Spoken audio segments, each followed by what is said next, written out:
अभिनंदन आप सभी का बहनों भाइयों इस विशेष प्रसारण और बहस में। मैं ब्रजेश मिश्रा हूं और आज हम एक बेहद अहम और राष्ट्रीय महत्व के मसले पर बात करने जा रहे हैं। हम बात कर रहे हैं बेरोजगारी की। इन दिनों आप देख रहे होंगे तो स्टूडेंट्स में नाराजगी है। इन दिनों आप देख रहे होंगे तो युवा वर्ग नाराज है, बेचैन है, उसकी उम्मीदों की उड़ान ठप हो रही है, उसकी उम्मीदें टूट रही हैं और उनके सपने टूट रहे हैं। कारण बेरोजगारी है, रोजगार का न मिलना है। कोरोना ने उसमें कोड़ में खाज का काम किया।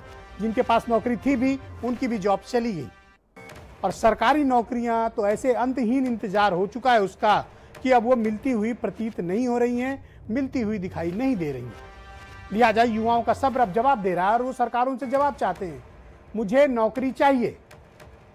अगर आज का युवा अपने लिए नौकरी मांग रहा है तो क्या बहनों भाइयों वो गलत कर रहा है? 6 साल का इंतजार करते करते थक गया युवा, अगर अपनी उम्र के दौरान अगर उसको नहीं मिली जॉब तो फिर उसको जॉब आखिर कब नसीब होगी? एक बड़ा प्रश्न है कि हमारे देश का वो युवा जो इस भारत का भविष्य है, जो उत्तर प्रदेश का भविष्य है, वो रोजगार चाहता है, वो डिजर्विंग है, वो एलिजिबल है, वो पढ़ा लिखा है और वो देश में बदलाव की प्रगति का वाहक बनना चाहता है और उसको पूरा हक है कि उसको जॉब मिले। सरकारों का यही दायित्व होता है कि वो बेरोजगार नवयुवकों को रोजगार उपलब्ध कराएं। लेकिन आप देख रहे होंगे उत्तर प्रदेश में इन दिनों भर्तियां लटकी हुई हैं, भर्तियां अटकी हुई हैं और भर्तियां भटकी हुई हैं। लटकी और अटकी और भटकियां नौकरियां हैं उत्तर प्रदेश में। किसी भी जॉब को उठाकर, नौकरी को उठाकर देखें तो कोई लटक गई है, कोई अटक गई है, तो कोई नौकरी भटक गई है। रास्ता किसी को नहीं मिल रहा है। लाखों नौकरियां इस इंतजार में हैं कि जॉब्स क्रिएट हों और लोगों को नौकरियां मिलें। किसी की परीक्षा हो गई है तो परिणाम नहीं आ रहा, किसी का परिणाम आ गया है तो इंटरव्यू नहीं हो रहा है, और किसी का इंटरव्यू हो गया है तो उसकी ज्वाइनिंग नहीं हो रही है, और जिसका सब कुछ हो गया है उसका मामला जांच एजेंसियों के पास है क्योंकि उसमें घपले और घोटाले हैं। इनसे अगर आप बच गए तो अदालतें बैठी हुई हैं, कोर्ट में मामला पहुंचा दिया जाता है। तो आखिर उत्तर प्रदेश के युवा की गलती क्या है? वो सरकार के वादों और आश्वासन के सहारे कितना वक्त काटे। कट ऑफ एज अगर किसी की खत्म हो गई तो उसके बाद फिर वो नौकरी उसको मिलनी नहीं है। पीछे से आ रही एक बड़ी वर्क फोर्स है यूथ की जो आगे जॉब चाहिए जिसको। तो जहां हमें जॉब चाहिए वहां हमें मनरेगा के फावड़े पकड़ाए जा रहे हैं। उत्तर प्रदेश का युवा इसी बात को लेकर बेहद नाराज है। आप देख रहे होंगे कि इन दिनों सोशल मीडिया में नाराज युवाओं की एक फौज है जो अगर अपने पर आ रहे हैं तो प्रधानमंत्री के मन की बात को भी 1 मिलियन से ज्यादा डिसलाइक कर दे रहे हैं। ये कौन लोग हैं? ये कौन लोग हैं जो लगातार सोशल मीडिया पर जॉब्स के लिए लगातार आवाजें उठा रहे हैं? इतना बड़ा शोर उठ रहा है तो कुछ तो बात होगी ना। ज्यादा दूर जाने की भी जरूरत नहीं है। अभी आप देखें उत्तर प्रदेश में 69,000 टीचरों की भर्ती का इशू किस तरह से सरकारों की लापरवाही से, सरकारों के ट्रांसपेरेंसी के अभाव के कारण वो प्रक्रिया रुकी पड़ी है।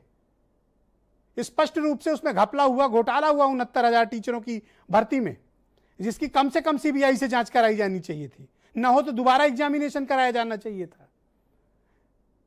टीचर की भर्ती में जो टॉपर भाई साहब थे उनको भारत के राष्ट्रपति का नाम नहीं पता। और ये बात मैं नहीं कह रहा हूं, 3 आईपीएस अफसरों ने जांच की, मुख्य अभियुक्त आज तक नहीं पकड़ा गया।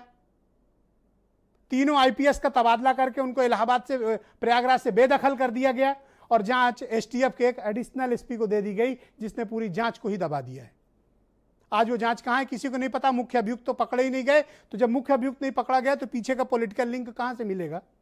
69,000 टीचरों की भर्ती वहीं पर रुकी हुई है। वो संदेह के घेरे में है क्योंकि उसमें भ्रष्टाचार हुआ है और भ्रष्टाचार सामने आया है। और खुद उत्तर प्रदेश की पुलिस ने पकड़ा था, जिन पुलिस अफसरों ने पकड़ा उनको सजा दी गई बहनों भाइयों, उनको हटा दिया गया प्रयागराज से।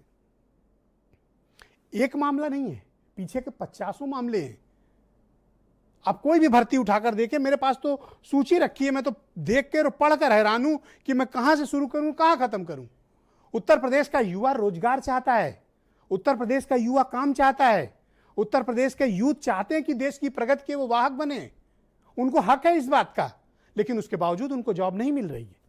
तो यह गंभीर प्रश्न है, गंभीर चिंता का विषय है। और आज जब मैंने ये ऐलान किया दोपहर में कि हम इस विषय पर डिबेट करेंगे, तो आप यकीन मानिए कि हजारों की तादाद में, लाखों की तादाद में मैसेजेस आ रहे हैं और फेसबुक पे पोस्ट आ रही हैं, सवाल आ रहे हैं लोगों के, उनके जो बेरोजगार हैं, वो जिनके साथ वादा किया गया था कि हम आपको रोजगार देंगे, आज उनको कहां रोजगार मिल रहा है?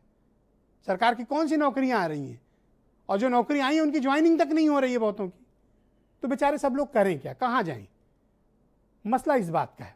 हमें इस विषय पर खुलकर बात करनी होगी और खुलकर इस विषय पर बोलना भी होगा, ताकि हमारे यूथ को, हमारे भाइयों को, हमारे बेरोजगार नवयुवकों को, हमारी बहनों को काम मिले और वो भी उत्तर प्रदेश की तरक्की की एक वाहक बने। इस विषय पर आज हम बातचीत करेंगे।